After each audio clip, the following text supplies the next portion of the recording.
O presidente da Ucrânia, Volodymyr Zelensky, ele se encontrou hoje em Kiev com o secretário de Relações Exteriores do Reino Unido, David Cameron. Segundo Zelensky, essa reunião foi focada em fornecimento de armas para a linha de frente de combate contra a Rússia, no fortalecimento da defesa aérea e também na proteção dos civis. Zelensky disse também que o mundo deixou de se preocupar com a Ucrânia por conta da guerra em Israel. Eu vou abrir aspas.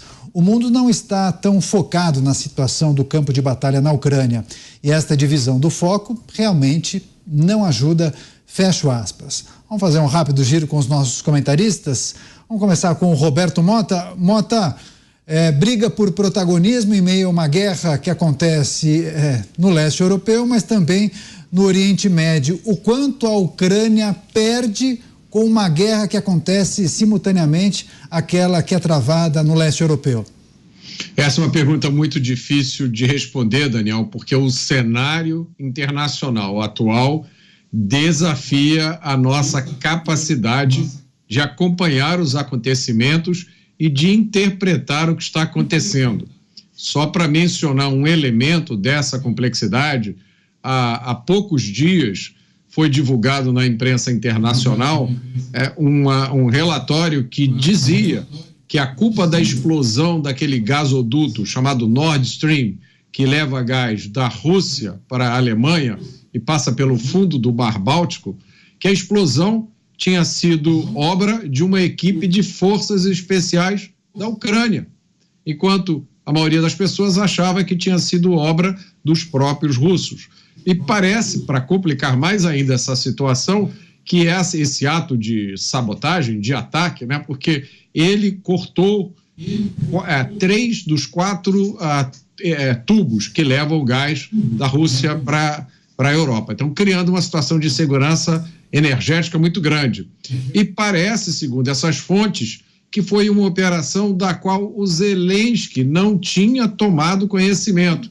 Ela foi teria sido dirigida por um general comandante da área de segurança da Ucrânia, mas o Zelensky ficou de fora. Então, episódios como esse são indicações que a complexidade dessa situação é muito maior do que fazem parecer encontros como esse que aconteceu. Certamente, muito difícil. Agora, Dantas, mas as atenções estão mais voltadas nesse momento para o conflito no Oriente Médio por algumas razões, né? Os potenciais danos a outros países do entorno talvez não expliquem um pouco disso? Olha, infelizmente, quando um conflito ele se estende ao longo do tempo, ele tende a ser esquecido. Antes mesmo desse ataque terrorista do Hamas e da contraofensiva de Israel, o noticiário sobre a guerra na Ucrânia já tinha, vamos dizer assim, se reduzido, saído da primeira página e ido lá para a página 28. Infelizmente, isso é um processo natural, né? E isso deve acontecer também com essa guerra de Israel aí contra o Hamas, até surgir a próxima. Infelizmente, os eventos vão se sucedendo. Agora, neste encontro do Zelensky com o Cameron prometeu que o Reino Unido vai continuar dando suporte militar, não só apoio moral, né, mas suporte militar às ações de resistência. Por quê?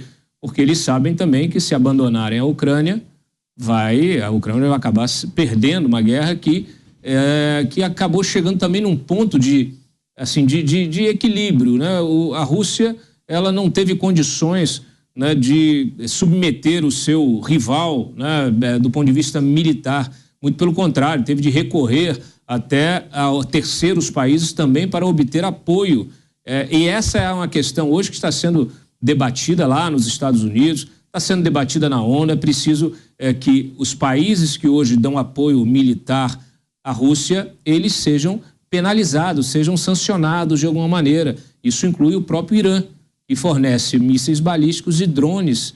Nós temos vários outros países fornecendo veículos blindados, né, e outro tipo de armamento para a Rússia. A Rússia, inclusive, há pouco tempo, Putin foi à Coreia do Norte pedir apoio militar.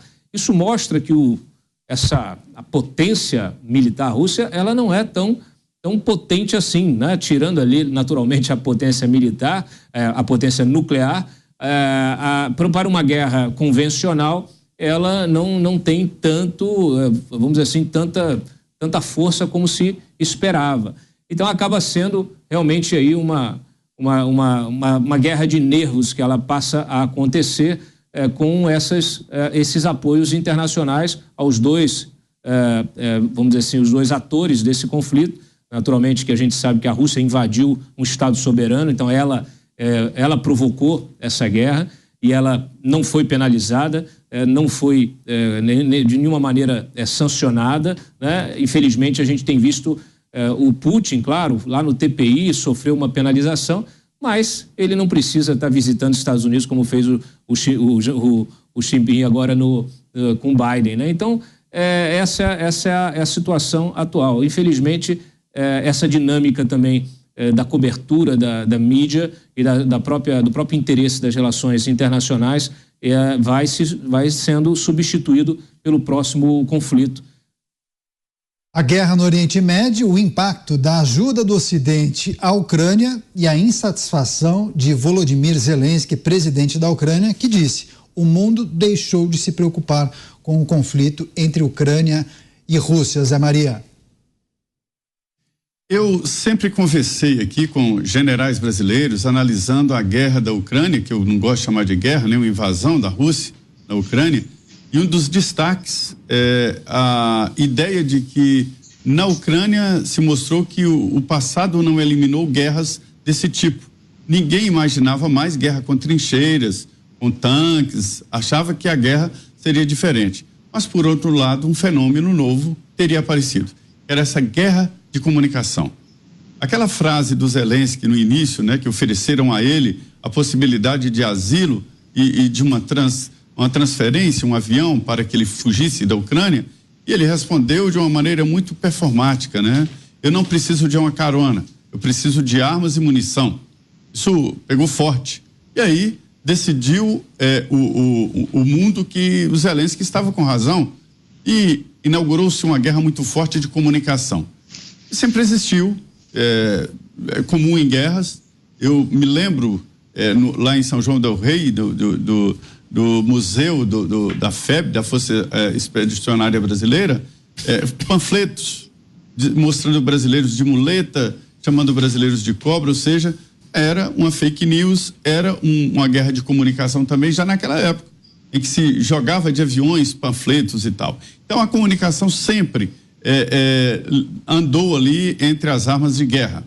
Mas agora é muito forte, muito forte. E lá na Ucrânia houve essa inauguração da parte muito importante, que é a guerra de comunicação. A Rússia perdeu para o Zelensky na guerra de comunicação. E agora, mais do que nunca, a gente está vendo nesta guerra de Israel contra o Hamas, né, que a guerra de comunicação nunca foi tão forte. E o Hamas está usando fortemente como defesa exatamente imagens que eles cuidadosamente selecionam. Então, essa fala do Zelensky faz parte aí desta artilharia de comunicação que ele está perdendo. E realmente parece que nem existe mais essa guerra, que continua a todo vapor lá na Ucrânia, né? Pois é.